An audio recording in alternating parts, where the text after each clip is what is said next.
Airplane jet engines are very robust, reliable and capable machines which enable airplanes to fly. Essentially, jet engines provide a force called thrust which pushes an airplane forward. This force, together with the lift force the wings generate, enables planes to fly and stay in the air.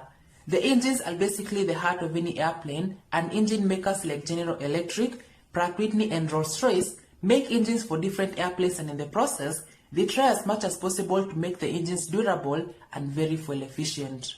However, if you are a keen aviation geek or aviation researcher, you may notice that some planes like the Airbus A350 are only powered by engines from one company, while others like the Boeing 787 can be powered by engines from different manufacturers.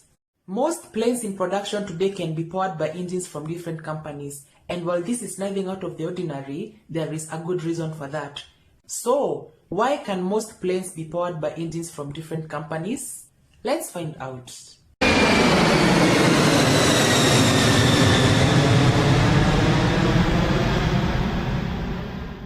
In order for us to understand why most planes come with engine options, or in simple terms can be powered by engines from different companies, first we need to go behind the scenes and understand what actually happens during the development process of new airplanes. When new airplanes are in the initial stages of development, airplane makers like Airbus and Boeing usually approach the engine makers like General Electric, Pratt Whitney and Rolls-Royce and then ask them to design and develop the engines which will power these planes once production begins.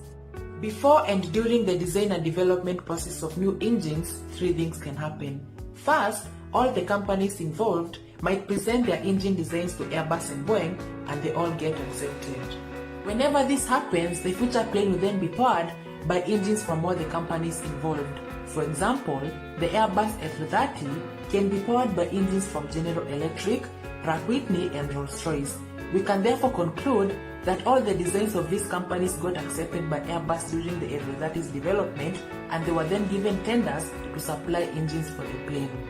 Secondly, some of the companies involved might present their designs to Airbus and Boeing, but they get rejected. This was actually the case with the Airbus A350, whereby Airbus wanted General Electric to design an engine based on their GE90 which will power their A350. However, General Electric was not willing to do that, but instead they offered to upscale their GE-NX, the engine which powers the Boeing 787, and then mount it on the A350. Sadly, Airbus turned down that proposal. The third scenario that can happen is whereby the engine companies themselves may choose not to be involved in making engines for new planes. After Airbus couldn't come into terms with General Electric, they went to Pratt Whitney and Rolls-Royce instead. Still, Pratt Whitney was not willing to develop an engine for the A350 as the company claimed it will need time to adopt fuel-efficient technologies on the engine of a wide-body airplane, a risk which the company was not willing to take. With General Electric and Pratt Whitney out, Rolls-Royce ended up becoming the sole supplier of the engines of the Airbus A350, and their proposal was their Trent XWB. Also, allow me to add that at other times, new engines may be built through a collaboration of different engine companies.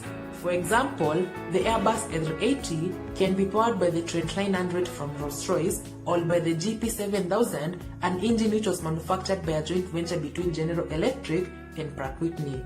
Likewise, the Boeing 737 MAX and the Airbus A320neo can be powered by the LEAP engine, which was made through a joint venture between General Electric and Safran companies.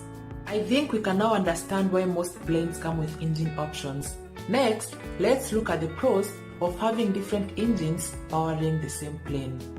Well, having engine options enables airlines to choose the engines which meet their needs. For example, KLM operates the Airbus A330, the Boeing 777 and the Boeing 787, all which are powered exclusively by engines from General Electric.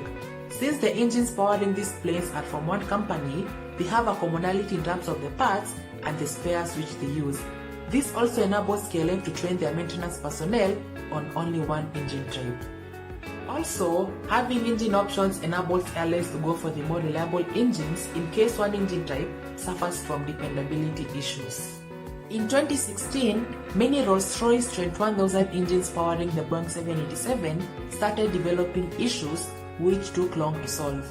This made many airlines go for the more reliable GE&X, the other engine type which powers the Boeing 787. Lastly, having engine options enables airlines to have a lot of leverage when they are buying the engines. By having different engines powering the same plane, it enables airlines to easily negotiate on the price of an engine type with the manufacturer, as the airline can always go for another engine type and obtain better deals if it doesn't come into terms with one manufacturer. But in a case where an airplane is only powered by engines from one company, airlines will have no leverage to negotiate on lowering the prices of the engines. Also, having one engine type tends to restrict airlines, leaving them with no option but to buy the engines. All in all, no matter how many engine options an airplane may have, in the end of it all, the plane will always be a symbol of pride for the company which built it. And that brings me to the end of the video, and as usual, I hope you have learned something new. In case you're new here, my name is Martin and welcome to the Skyline. Please subscribe for more great aviation content coming soon, and otherwise, thank you very much for your time and have a nice time ahead, and please take care. Goodbye.